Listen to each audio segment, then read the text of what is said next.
Welcome to Speak a Dogcast. My name is David Farb, Animal Behavior Specialist, and I am broadcasting from WOUF Woof Studios in beautiful Palm City, Florida. Thank you so much for joining me again today. If you haven't clicked that subscribe or that follow button, do so right now. New episodes come out every Wednesday, and you're going to want to check them out. You can also follow me on Instagram at Speak a Dogcast, and be sure you join me there every Tuesday for Training Tip Tuesday, where I bring a brand new dog training tip to you every single week. Now, if the visual thing is more your thing, subscribe to my YouTube channel, Speak a Dogcast, and if you want to support the show even further, become a patron of the show today at patreon.com/speakadogcast. If you love the show, if you love what you're hearing, my Apple and Spotify users, scroll on down, give me that 5-star rating, or leave me a review. I would really appreciate it, guys. Now, before we get going with the show today and talking about it, I actually wanted to talk about two things first. First thing, I wanted to say, hey, everybody, be nice to your CPAs, be nice to your accountants. As some of you might know, my wife's a CPA. It's the last week of tax season. Guys, they are so beyond stressed, overworked, underslept, whatever you want to call it. It's everything. And it's you can't even comprehend what a CPA and what an accountant's life is like during tax season, let alone the last week. So please be nice. Please be understanding. If they're not getting back to you within an hour, it's not going to happen. Get over it. And hopefully you can help make their last week of tax season a little smoother. I wanted to thank my wife for all of her hard work every single year. She's probably not going to listen to this because she's too busy doing taxes, but wanted to say thank you nonetheless for all her hard work. Now, second thing today I wanted to talk about, I actually had an old client of mine reach out last weekend from Orlando, back when I lived up there. Cheryl, some of you guys might remember Cheryl if you're a very, very long time listener. Cheryl came on the show quite a long time ago to talk about her dogs, Charlie and Holly, and all her wonderful success with her training. But she reached out to me because, well, I tell you what, she shared this text with me about a friend of hers, and I'm just going to read this text to you. And I just wanted to share this with you guys. So toot my own horn a little bit, but here we go. Cheryl says, "Hey, David, I wanted to share a story with you. A friend of mine has a 6-year-old beagle named Truman who had recently begun to exhibit separation anxiety. Now, they both had experienced a lot of loss over the last 2 years, a husband, Truman's packmate, and the owner's mom. Rough times. Every time my friend would leave, Truman would cry and whine, and when she came home, the same thing. This was something he had never done before.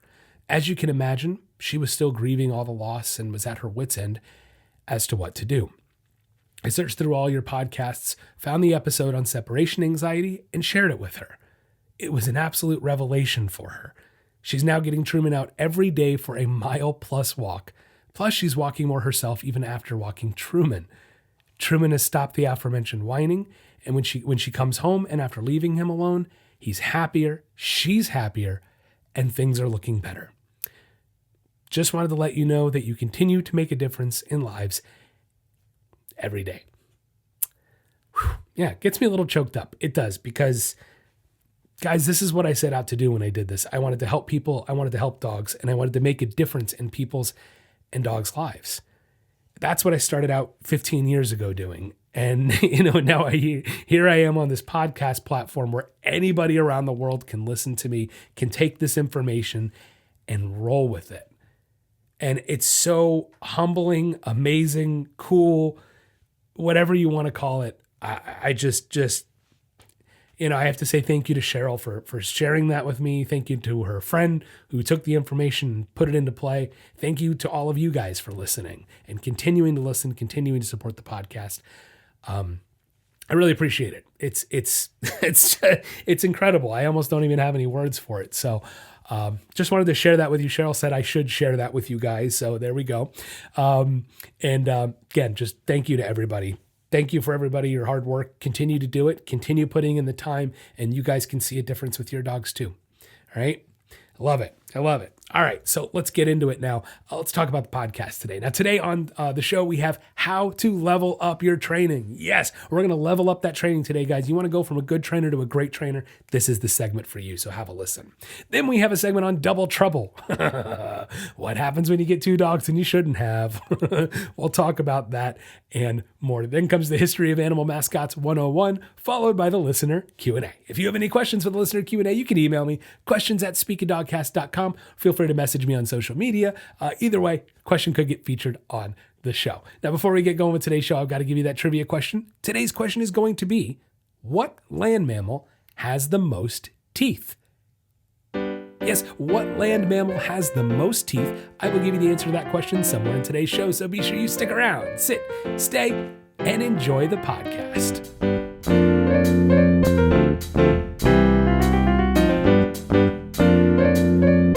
Next on Speak of Dogcast, how to level up your training. Maybe you want to be a better trainer with your dog. Maybe you're just not quite getting to where you want to be with training with your dog. So we're going to talk about how to go from being, an okay, maybe good trainer to a great trainer. Now, look, it is a leap, and it always takes practice and time and repetition, as with getting good at anything in life, So that's the first thing you have to accept. It's going to take time. It's going to take repetition. It's going to take work. And if you don't want to put in the time, the repetition, the work, it's not going to happen. It's that simple, right? So we just have to accept that right off the bat, but I'm going to tell you a little story about when I first started off training versus where I am now. And, just complete brutal honesty into myself. When I first started training, I really had little to no idea what I was doing. I'd always been told as a kid I had a really good way with animals and I had a good eye for it, or, whatever that meant growing up, right? I was always good with dogs, always good with animals. So, it didn't occur to me till my early-ish 20s to start to make a career out of actually working with animals and combining psychology and animals. And so when I first started, it really was that feel, that gift, if you will, that I had, that I was given, being able to just have that feel, have that eye for it. And of course, I read books, I increased my knowledge and understanding, went out there and just formed my business and did it. And I was okay. I was an okay trainer at first. I got very mediocre results and, clients far and few in between. And that's a part of it too, right? I didn't have time and repetition on my side yet. So it takes time to get better. And I did. I got a little better and whatnot. But the interesting thing is a few years into my training journey, luckily I think it was like a year, maybe a year and a half, 2 years into it, I was introduced to another animal behavior specialist by the name of Brian Giese, and what a phenomenal, amazing trainer. And I was lucky enough, he was almost 20 years older than I am, so a lot more time. Talk about repetitions that he had, my goodness, and experience. And so I was able to shadow with him, learn from him, and very quickly, I realized what piece of the puzzle I was missing to my dog training. And it was that knowledge and understanding. Sure, I had a little bit of a background in psychology with human psychology, and I always wanted to combine behavior psychology with it, but I was lacking that connection and that knowledge of bringing what I was seeing with the animals and being able to just explain it scientifically, tangibly, in a way that a client can understand and help them better their training. And so without that knowledge of what reinforcement means by definition, what punishment means by definition, what a leash is by definition, what a treat is by definition, without that understanding, I never would have accelerated in my training the way that I did.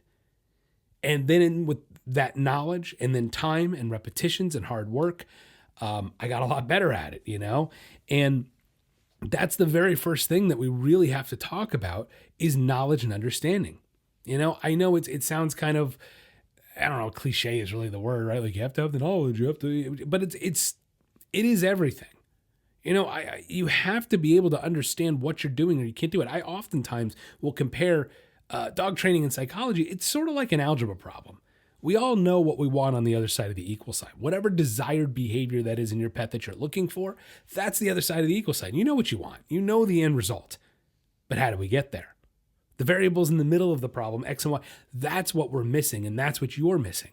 And a huge piece of that variable, that puzzle, is knowledge and understanding, just a basic knowledge. We're not talking, I don't need you to be an expert in the field, right? But I'm telling you, a night and day difference, even this, with my clients who actually take the definitions, take the knowledge and actually digest it, memorize it, understand. Those are the ones who truly become dog trainers, right? So I know some of you are probably like, David, you say it over and over and over and over. Okay, well, yes, I do. But look, I'm going to tell you a second story real quick before we move on.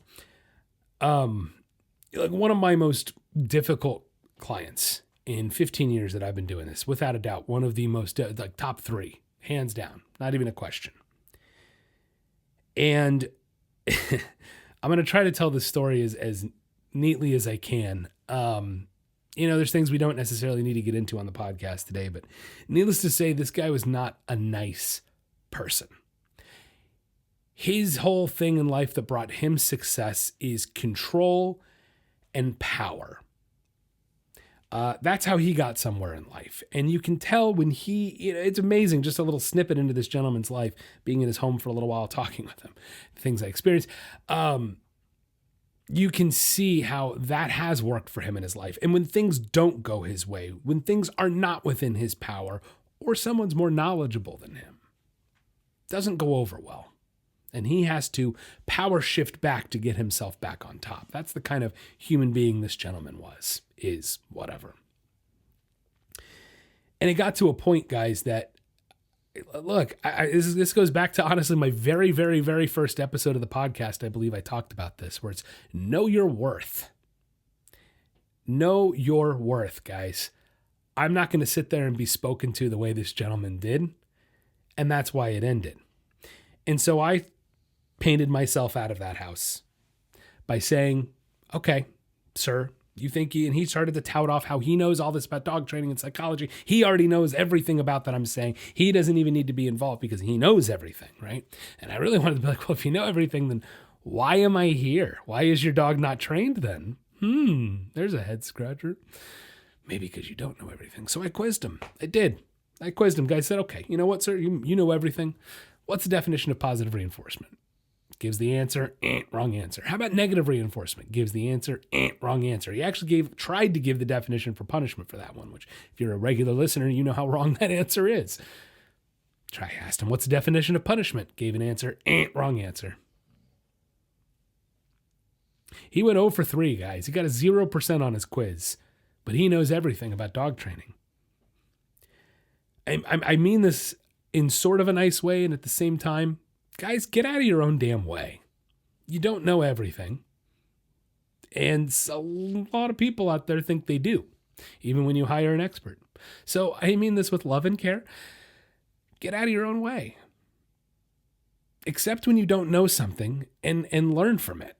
Because I'm telling you, without that psychology, without that basic understanding of what reinforcement and punishment is by definition, you will never be a great trainer. It's just the truth. Look, there's so many outlets with information on this, and not just me. So go do your own research. Go read about it. Listen to my podcast episodes. Plenty of podcast episodes on dog psychology 101, basic psychology concepts. Check it out, guys. Really good stuff, really important information. All right, so simply put, you have to have knowledge and understanding. There's the first building block. And I'm telling you that this is a two-part segment. I mean, not a two-part segment, but there's two parts to this segment. That was the first part. Second part, you want to know what else it takes to level up your training? Timing. Yeah, like timing. Ugh. And timing stinks, right? Because why? It's not an instant gratification thing. Timing takes time. Takes time, repetition, hard work. That's what it takes to improve your timing. And a little bit of recognition of what's in front of you. We're going to talk about that. But I'm telling you, you can have all the knowledge and understanding of all this stuff. You can have the first half of this segment, all the knowledge and understanding and concepts of dog training and psychology in the world. And if your timing sucks, you'll never be a great trainer. I've seen a lot of those folks. It's just the truth. You have to be willing to improve your timing, and you have to be able to recognize you stink right now. My timing was so bad when I first started. It was decent, but compared to where my timing is now, on. Like, I know my timing's good. You know why? Because I still have 10 fingers. Joke. I joke, but it's true. So timing. How do we improve our timing? Like I said, it is going to start with it's just going to take time, because the whole thing with timing and how we improve it is through observation. Honestly, that's where it starts with improving your timing, is observation. You have to be able to observe dog behavior, psychology, dog interactions, and you have to be able to observe and see patterns and recognize patterns in those interactions and in those moments. And then you have to take that pattern and be able to compare it to a pattern from yesterday and go, okay, what happened? Did we see any changes? Did I redirect a behavior differently? Was there improvement? Was it worse? That's where it starts. I give an example of, let's say we have this dog who has, I've had this one in the past where it's there's one particular dog that my client's dog doesn't like. It can play with any other dog. It can walk by any other dog in the neighborhood. But there's this one dog that's behind the fence and it barks and it growls and it's nasty. And they'll tell me my dog will posture and growl and right back. But it's the only time this dog ever does this. So he's got these aggression tendencies is what they'll tell me. And I go, well, let's go see what happens. Okay, I observe the patterns, and they've already observed a lot of the patterns, right? They've seen where the dog does it, where the dog doesn't. That's a good start. But here's the thing. If I know it's a specific house, and I know it's a specific dog, then in a lot of ways, I can predict it, especially if the dog is most of the time contained. I almost can 100% predict that house is where that dog is going to be. And I can almost guarantee if you watch your dog carefully, this dog, right, this particular instance, if you watch them carefully with this particular scenario, you're going to see a moment where we get just close enough to the house where all of a sudden the dog's ears perk up, or they start staring at the house, or posturing, or hair goes up on the back. There's a lot of different signs. But what I can guarantee is that spot is going to be almost the exact same spot, exact same moment every day you take your dog down that direction. It can become predictable to a point that we can head off the behavior. There's the timing aspect of it. Aha, right? So if I know my dog at this particular spot is going to react or get triggered, whatever you want to call it, because it's maybe not a full-blown reaction. I don't want to necessarily call that a reaction. But if I do notice there's some displacement of they're zoning in and going into that sort of aggressive tendency, if you will, then I can head it off. Then right before that spot, I'm going to start redirecting my dog's focus toward me and rewarding that focus. Now, all of a sudden, I've headed off that behavior. My timing has improved. The dog never practiced the undesired behavior because we never let it happen. We redirected and we reinforced something else instead. Boom. Improved timing. But it has to start with that observation, recognition of patterns. To be fully bluntly honest, guys, it requires critical thinking. You have to be able to critically think about what you're seeing in front of you. Take your heart, take your emotions, put them to the side and go, what just happened? Now, if I didn't have the psychology background, it's going to be tough to know what just happened. You see the point? These two things go hand in hand, and this is how you level up your training. Like full-blown honesty, guys, my training was not that great until I combined these two things. I actually had okay timing. I had an eye for some of these psychological concepts. I just didn't know how to define them. And that's why I didn't get the results I was truly looking for until I observed, I worked, I improved my timing, and I understood what the hell I was seeing, you know? That's what it takes to level up in your training. Understanding and knowledge and improving your timing. And without doing those two things, I'm telling you, you're going to hit a wall in your training. You're going to get stuck. And if you want to improve, you're going to get frustrated. So this is what it takes to improve your timing. Now, another fun exercise that I like to give for improving timing, and this was an exercise given to me by Brian. Actually, he was the one who told me to do this.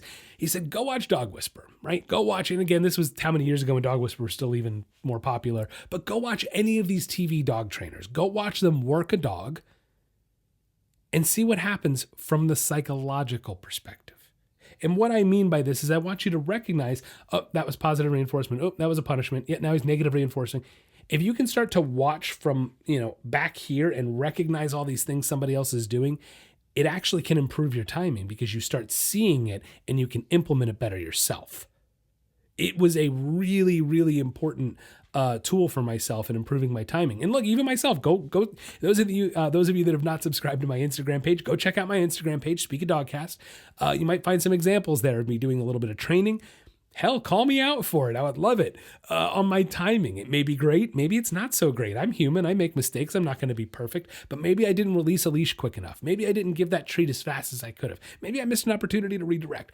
All these different things, all these different thoughts that are going to help you guys improve your training, improve your timing. All right? So I really hope that helps you out. But at the same time, there are no shortcuts, guys. There's no wave of the magic wand. Quick side note before I wrap this up. Oftentimes, if you've ever seen any other professional trainers, behavior specialists, and they're really good, they're really phenomenal, and you'll go, wow, it's like they're magic, right? Like they're magic. There's no magic involved, guys. Zero magic is involved. What is involved is knowledge and understanding and incredible timing. incredible timing. And, I've gotten that with my clients sometimes. They're like, oh my God, I can't believe that's incredible that you did that. The time it's magic. It's magical. And I'm like, I appreciate it. And it's an amazing, wonderful compliment. And I'm so grateful for the gift that I've been given to be able to see these things and help dogs and help and do the things I do. But guys, there's no magic in this.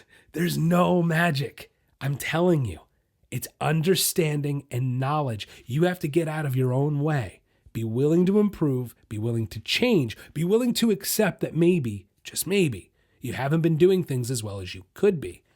But that's the cool thing. You could be doing even better. So go put in the time, go put in the repetitions, understand what you're seeing, what you're doing, and you can level up your dog training in no time.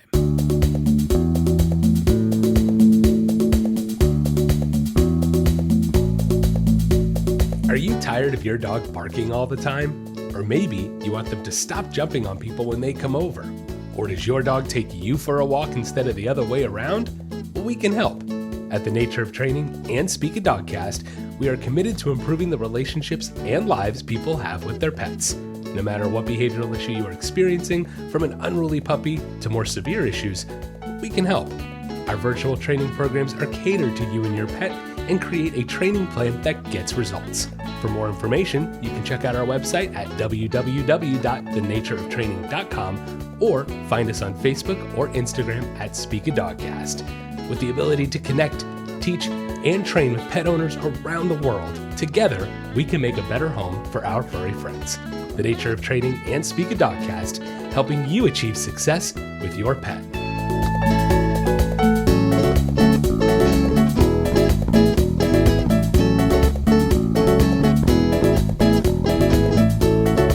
Next on Speak a Dogcast, Double Trouble.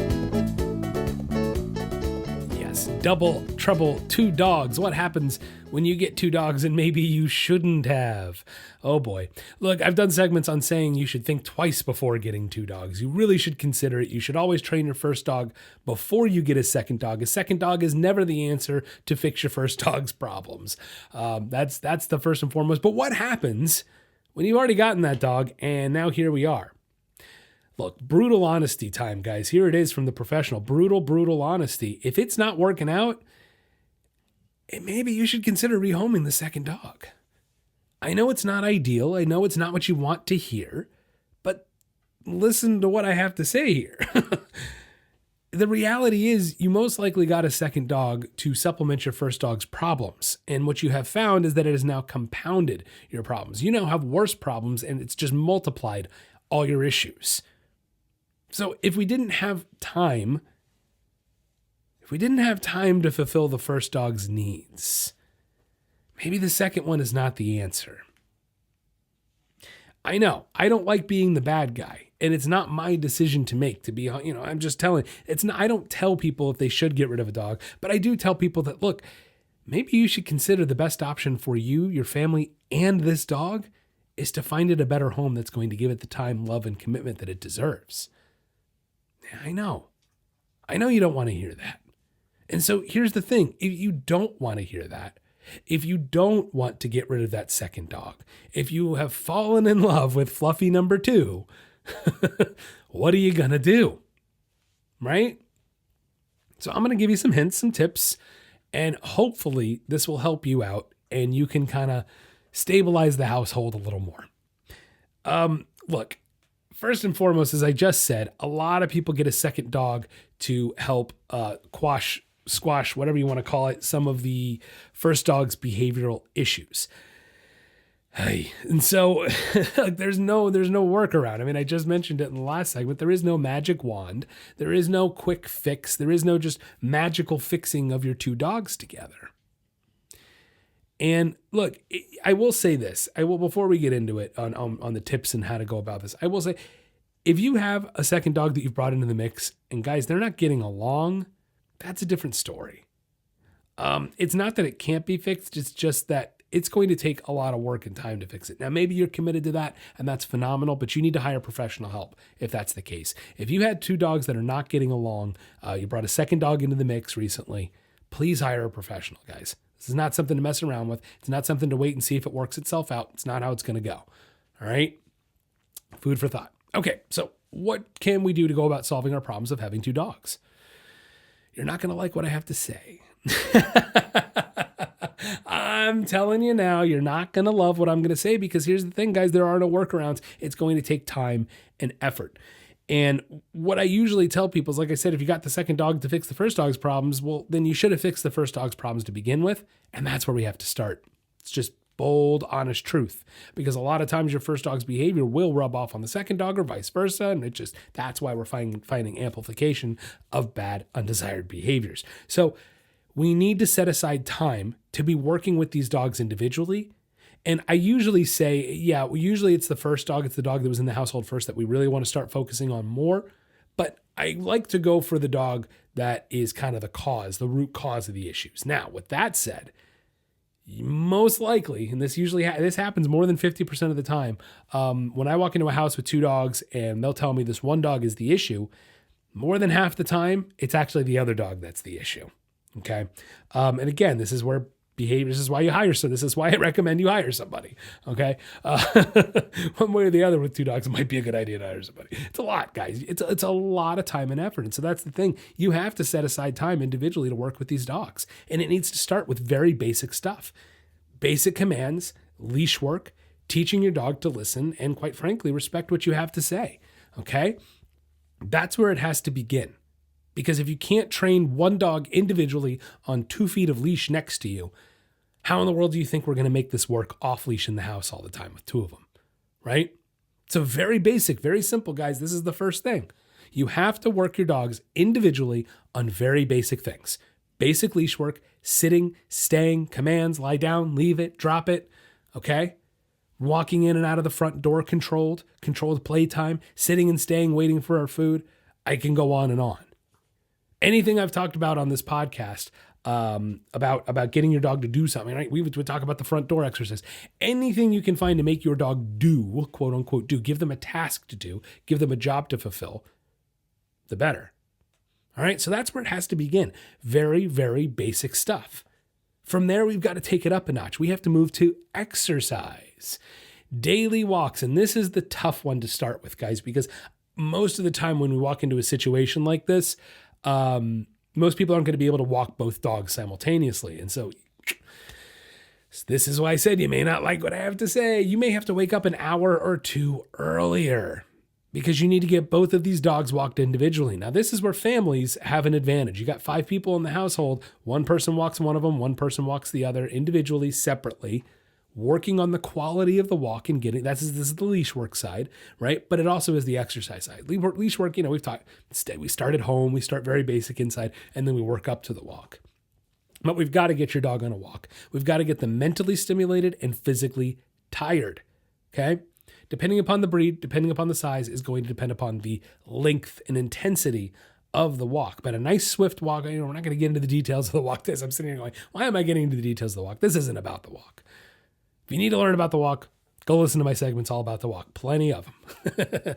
All right. So it starts with a proper walk individually with these dogs, guys. And I know that's not what you want to hear. I know, because this is going to take a lot of your time. This is why at the beginning of the segment, I go, look, rehoming might be what's on the table here, because this is a lot of time and a lot of commitment and a lot of responsibility. And if you don't have the time to commit to this responsibility, then you need to do yourself and that dog and your other dog a favor and give them the best scenario and outcome possible. Okay. That's where it ties in. So again, walks, guys. You've got to be walking your dogs to fix these behavioral issues. And yes, it's going to start with probably most likely more walks than we need to do on the average, but we need your dogs to be exhausted. If we're having behavioral problems, whether it's just too much playtime, destructiveness, or aggression with each other, either way, all 3 of those issues are telling me these dogs have way too much energy. Okay.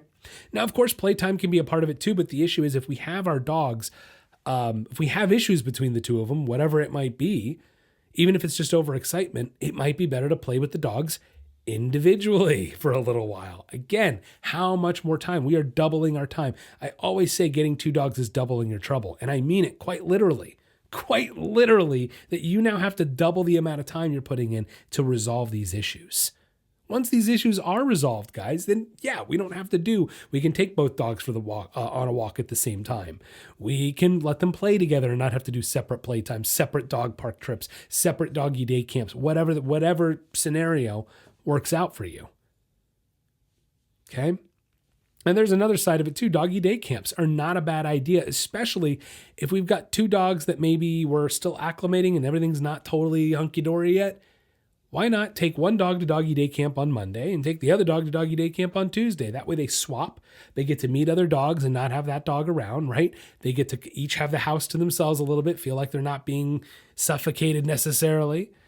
Yeah, it can help having that alone time and away time a little bit. And oftentimes, it'll actually make the dog kind of go, wait, where's my pack? Where's my buddy? They're still, may not get along perfectly, but you're still part of my pack. And that can actually help the relationship, right?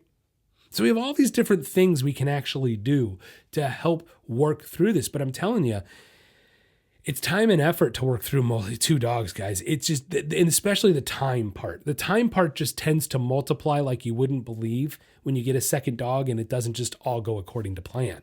Okay? So if you haven't gotten that second dog yet, you're one of the ones on the fence, I really need you to think through this, guys, because it may not go exactly as you think it will. Things don't always go the ideal way. As a matter of fact, a lot of times things don't go as ideally as we want them to. So please, please, please consider if this is the right thing for you, because you might be inviting this into your doorstep by getting a second dog. If you are thinking of getting a second dog, get your first dog under control first, guys. Your first dog needs to be phenomenal before you bring in that second dog. But just remember, if you do have those two dogs, you're in that situation, leash work individually, exercise is key. It's going to take a lot of individual work to work them up to being able to work them together again. But exercise, stimulation, training, it's what it's all about to create a cohesive pack. That's whether we have raising two puppies together or, you know what I mean? Like a pack is a pack is a pack. So all these things should be happening, whether we're, having issues with two dogs or not. So I hope those tips will help you out. Good luck to you guys. And I'm telling you, sometimes the best option might be to rehome that second dog. May not be always ideal, but it may be what's the best situation for everybody. So something to consider, but good luck out there. And I hope that helps out. The answer to today's trivia question, what land mammal has the most teeth? It's the giant armadillo. Yes, now they are a large animal native to South America that can normally weigh in from anywhere from 41 to 72 pounds or 18 to 32 kilograms. But they can get up to even 119 pounds or 54 kilograms, and they'll have anywhere from 80 to 100 teeth.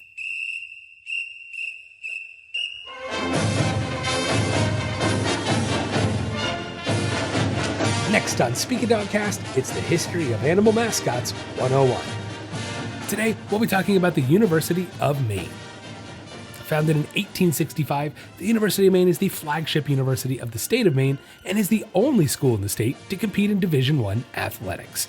Now, we all know Maine is a very rural state, and it's covered in quite a bit of dense forest cover, so their mascot would naturally reflect this as well. Now, their mascot is the black bear. Not just any black bear. No, his name is Bananas T. Bear. He's been around since 1914. I don't know why that cracks me up, but it really does. Now, I couldn't find the T. I tried looking up what the T stands for. Didn't find anything about the T, but the story goes, the name, about how they got the bear and all that. The story goes that a small black bear cub named Jeff, how we went from Jeff to Bananas. Jeff was born on the northeast slope of Mount Catadine. I think I pronounced that correctly. Now, this cub was given to O.B. Fernandez, a former Old Town police chief and collector of wild animals. Now, he loaned the bear to the university where they introduced Jeff at a football rally. The crowd enthusiastically greeted him, and when Jeff did a trick and stood on his head, the crowd went, quote, bananas. Jeff was then succeeded by other black bears from 1915 to 1966. The last actual live black bear was then going to be Cindy Bananas. Yes, now live mascots were outlawed in the state of Maine, and the school was forced to adopt a human bear In 1969, the Alpha Phi Omega fraternity took over responsibility for creating an anthropomorphic mascot. Now, over the years, the costume has taken on 6 different looks, ranging from a poorly constructed kind of paper mache head to the friendly, almost Disney-looking bear of the 80s, to today where the costume reflects more of the University of Maine's athletics logo.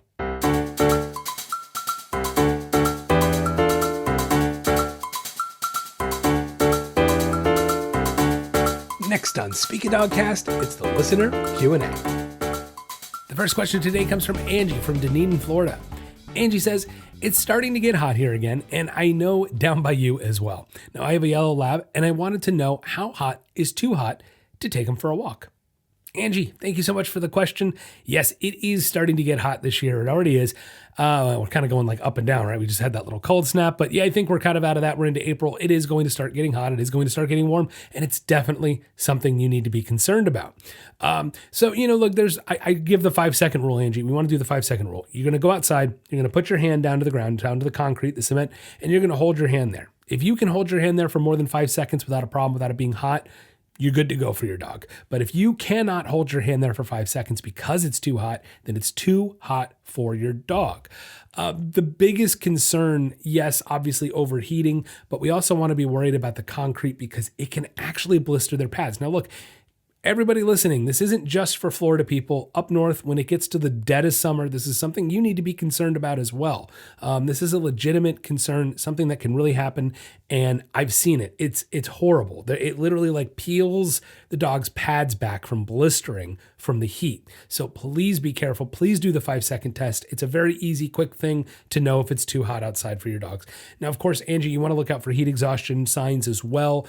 Best thing you can do is always bring water with you on walks. Even when the cement is cool enough, please still bring water with you because, how hot is too hot? That's a relative question. You know what I mean? With that said, I will say once we start getting into like June, July, especially July, but yeah, June, even parts of May can sometimes be as hot as June, right? So we got to be careful on it. Look, May through pretty much October, even into November sometimes, it's going to be about 9 to 10 a.m. at the absolute latest you can walk your dog in Florida. That's just, and again, even a lot of parts up north, guys, it just gets so damned hot. So for me in South Florida, 9:30 in the summer, 9:30 is pushing it for me down here. We're below the frost line and the sun does tend to get very intense down here, even more so than up by you in Dunedin. Your Tampa, central-ish Florida, kind of almost getting into North Central Florida there. Not quite. So, Angie, it's going to be a little different by you, but at the same time, Florida is Florida in the summer. So 9:30, maybe 10 a.m. if you're lucky is my cutoff. And then I don't walk them again until the sun goes down. That's just, summer sucks. I hate summer down here. I'm not going to lie. Like you Northerners, you think Florida's great. It is, but it gets really hot. It gets unbelievably hot. So always carry water on you. Be sure you're not walking with those peak times once we get into the later season. April, it's going to be a little like this, right? A little bit up and down, a little wavy. Some days you're going to be able to get out there at 2 p.m. Some days you're not. So I just, really exercise caution in the 5-second rule. Bring water with you. If the temperature, I will say this, Angie, like in the state of Florida, when the temperature starts getting to 85 degrees and above, that's when that's kind of when I'm calling it. And you just got to be really cautious and know your dog, So, hey, good luck, stay safe, and stay cool. Next question. This comes from Caroline from Charleston, South Carolina. Caroline says, I have a 6-month-old golden doodle puppy and I don't want him on my bed, but I don't mind him on the furniture around the house. He's getting big enough now that he can actually make it up onto the bed and I don't want him making a habit of it. How can I get him to understand that I am okay with the furniture, but not the bed? Caroline, great question. A lot of people like this preference, and there's nothing wrong with that. I get it. You don't want sand in your bed. Like you don't want dirt in your bed. I totally get it. And there's nothing wrong with this at all, Caroline. And yes, you can teach your dog this, not a problem. First thing I will say is it's good to put some dog beds in the bedroom. Maybe even overdo it a little bit. Put like 3 or 4 if you have space for it. I know that sounds ridiculous, but put a lot of comfy places on the ground. It helps entice your dog to not want to be on the bed if there's something already comfy for them available on the floor. That really can help out in the bedroom. The other thing is containment. right? We have a puppy. Puppies don't know any better. They're going to try to push. They're going to push the boundaries. Containment, either a baby gate or just simply shutting the door to your master bedroom. All the bedrooms, if you have multiple, if you've got other bedrooms with actual beds in them, same kind of thing. If you want to keep that a rule, shut the doors for now, because we need to be able to correct our dogs if they are on the bed. And if you're not in there and it's uncontrolled and you don't know they're in there, they're getting reinforced for it the longer they sit there, and you're missing, you know what I mean? You're missing an opportunity to correct it. So the biggest thing when it comes to puppies, in any instance when you don't want them to do something, we always have to start with containment, okay? And then once we can have that containment, then we can undo the containment, go into the bedroom with them, and introduce it. When they get on the bed, collar correction. Tell them no, off, whatever the command you want it to be. They get off, you say good boy, and give them a treat. The more they stay off the bed, the more they get rewarded. If your dog goes and lies down on one of the dog beds, even better, make sure you reward that with a treat. Okay, the whole concept we're trying to get across to the dog is reinforce and strengthen and increase anytime your dog is off the bed, and we want to punish and redirect anytime they're on the bed. Very simplistic. As far as with the rest of the furniture in your house, just don't make it a big deal. If they're already up there, whatever, right? Doesn't matter. If they're going to come up, you invite them up. They can come lay next to you. No big deal. Don't make it a huge thing. Don't make it a bad thing. And same thing with the bed for that matter. Don't fight your dog on this, okay? Leash them up if it's becoming a battle, right? But it shouldn't be. It shouldn't be, because you should try to keep this controlled from the start. Again, if you start with containment, it usually never gets out of control if you start with control. So I hope that helps you out, Caroline. Good luck. Let me know if you have any more questions about that. That's going to wrap up the podcast today. Thank you so much for listening in. If you haven't clicked that subscribe or that follow button, do so right now. New episodes come out every Wednesday, and you're going to want to check them out. You can subscribe to my Instagram channel at Speak a Dogcast, my YouTube channel, Speak a Dogcast, and become a patron of the show today at patreon.com/speakadogcast. If you love the show, if you love what you're hearing, click that 5-star rating or leave me a great review. I would really appreciate it, guys. I want to thank my patrons, my pup supporter, Regula Wright, and my dog friend, Maureen Crossan. Have a wonderful week, and don't forget to get out there and walk your dog.